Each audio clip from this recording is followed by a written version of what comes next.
Happy Wednesday, everybody. It's BobbyFi. I'm here with my 5 DFS plays of the day. It's a little segment we're going to be doing each day. Got the website about to be up and running, but for right now, going to bring you just some of these YouTube clips for free, just telling you who I like tonight in DFS. And yeah, let's get things started. I'm not going to go crazy off the board with my first guy, Vlad Guerrero. Not a shocker here against David Hess. Tied for the highest run total on the night between the Blue Jays and the Orioles. I really like this whole game. I love Biggio, but Vlad, I just feel like is a 5K player on DK especially. I think that this is one of the better players in baseball.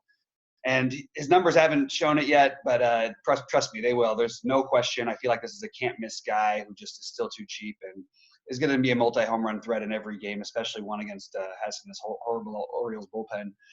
Since coming into the league, he's got the most balls with an exit velocity over 110 miles an hour with 4. I don't think anybody else has 2. You got a guy who just can crush the ball, and I'm going to just keep betting on him. It's pretty simple. Nothing really far in advanced here. He obviously doesn't have enough sample size to bring you all the advanced stats, but just a great play in all formats tonight. The other guy you want in all formats is Nelson Cruz. Obvious play here. The Twins are just crushing in a good spot against Malone, their former pitcher. Malone's due for some regression. Nelson Cruz is an absolute monster. Obviously going to be extremely chalky in tournaments if you want to fade him. You could stack this Twins lineup every which way. You could include him. You could fade him. You could stack the bottom of it. I have no problem with any of it. This lineup has so much power and so much going for it right now. I'm just going to keep playing him. But Cruz is definitely the guy you want to play in cash, and I don't mind, obviously, having him on your tournament stack, but I would just advise that you get, play a Buxton or Sano down at the bottom of the lineup just to keep things a little bit off the chalk. Another guy I'm going to mention who might be a little bit less chalky tonight than I think he should be is Rhys Hoskins for Philadelphia. Merrill Kelly, to me, is a joke and is going to be exploited soon. He does worry me that he keeps the ball on the ground. I don't care, though, when I'm taking, individual power matchups for a guy like Hoskins. This guy is a monster. He's too cheap at 4,400. I don't see people going to him very often in DFS unless it's a platoon split. He's got the lefty-righty situation. He's a guy who absolutely crushes righties. I mean, he's got a 269 ISO since he came into the league against righties. I love him in this spot. I love Philadelphia. I would prefer Harper if Harper was in the lineup. Even the walks keeps the lineup moving, so it would have helped the stack. But I still like Philly quite a bit as maybe a slightly contrarian stack to the chalk Toronto-Baltimore game. Another guy I'm going to mention in that Toronto-Baltimore game is Trey Mancini at 5K on DK.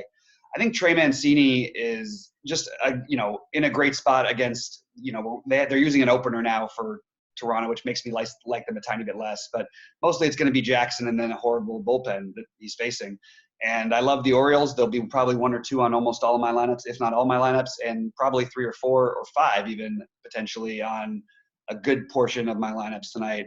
Mancini's got a 235 versus ISO versus righties. It's not like anything that just stands out, I should pay 5K for this guy. I'm hoping to keep some people off of him, but mostly I just love this game. I love the Baltimore side of it and the Toronto side of it, and I want to get exposure to the best hitter and that is Mancini. So I'm okay to play him at first base or outfield. There's a lot of outfielders I like tonight, so I don't even mind playing him at first base, but there's obviously some good first basemen as well.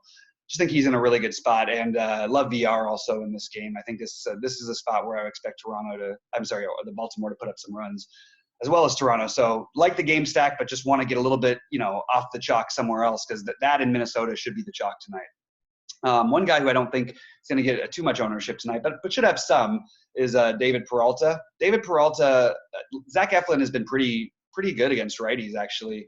I don't even mind using him because I'm not in love with pitching on this slate.